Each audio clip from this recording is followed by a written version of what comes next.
Hello అండి, అందరికీ నమస్కారం. నేను ఇది ఫస్ట్ టైం చేశానండి వెజ్ చపాతీ రోల్. చాలా టేస్టీగా వచ్చింది. ఎలా చేశానో చూపిస్తాను. మీరు కూడా మీ ఇంట్లో ట్రై చేసి ఎలా వచ్చిందో కామెంట్ చేయండి. ముందుగా ఆయిల్ హీట్ అయిన తర్వాత పచ్చిమిర్చిని వేసుకుని లైట్గా ఫ్రై చేసుకోవాలి. ఈ పచ్చిమిర్చి ఇలా ఫ్రై అయిన తర్వాత క్యారెట్ ముక్కలు కూడా వేసుకొని ఒక 2 minutes ఫ్రై చేసుకోవాలి.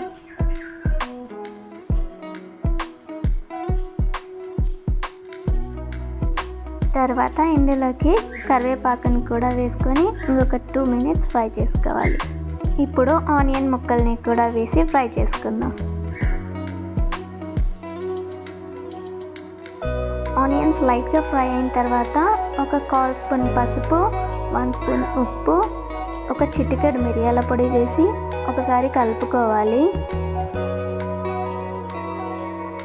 తర్వాత ఇందులోకి టమాటా ముక్కల్ని కూడా వేసి బాగా ఫ్రై చేసుకోవాలి. ఇప్పుడు మూత పెట్టి మీడియం ఫ్లేమ్లో ఒక 2 minutes కుక్ చేసుకోవాలి. ఇలా కుక్ అయిన తర్వాత మూత తీసి ఇంకొక 1 minute లైట్గా ఫ్రై చేసుకోవాలి. ఇప్పుడు ఇందులోకి 1 స్పూన్ జీలకర్ర పొడి, 1 స్పూన్ ధనియా పొడి, అలాగే 1 స్పూన్ చికెన్ మసాలా పొడి వేసుకొని ఇంకొక 2 minutes బాగా ఫ్రై చేసుకోవాలి.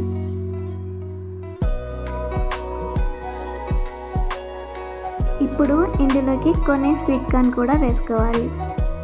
వీటిని కూడా బాగా ఫ్రై చేసిన తర్వాత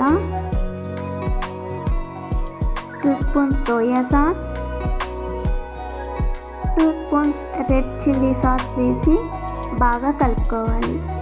సాసెస్ వేసిన తర్వాత మంటని హై ఫ్లేమ్లోనే ఉంచుకొని ఇలా ఫ్రై చేసుకోవాలి.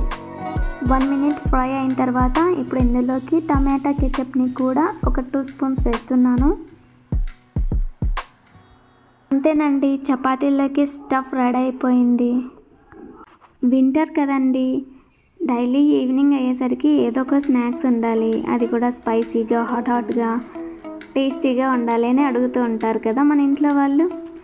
సో చపాతీలోకి కర్రీ రొటీన్గా ఏం చేస్తావులే అని చెప్పేసి ఇలా కొత్తగా ట్రై చేశానండి. నాకైతే ఇది ఫస్ట్ టైమే చేయడము. ఏమన్నా ఆల్రెడీ చేసి ఉంటారో లేదో కూడా తెలీదు. ఫస్ట్ టైం చేసినా కూడా చాలా టేస్టీగా ఉంది. అయితే నేను వీటిని ఇంట్లో మిగిలిపోయిన కూరగాయలతో చేశానండి. కర్రీ ఏం చేయాలో తెలియనప్పుడు ఇలా ఇంట్లో మిగిలిపోయిన కూరగాయలన్నిటినీ వేసి ఇలా మసాలాలన్నీ వేసి చేస్తే అదే టేస్టీగా తయారవుతుంది. ఈ వెజిటేబుల్ మిక్స్ చపాతీ, పూరి అలాగే రైస్లో కూడా చాలా బాగుంటుందండి. మీరు కూడా మీ ఇంట్లో ట్రై చేసి ఎలా వచ్చిందో కామెంట్ చేయండి. మా ఈ వీడియో మీకు నచ్చినట్లయితే కనుక please like, share and subscribe. Thanks for watching.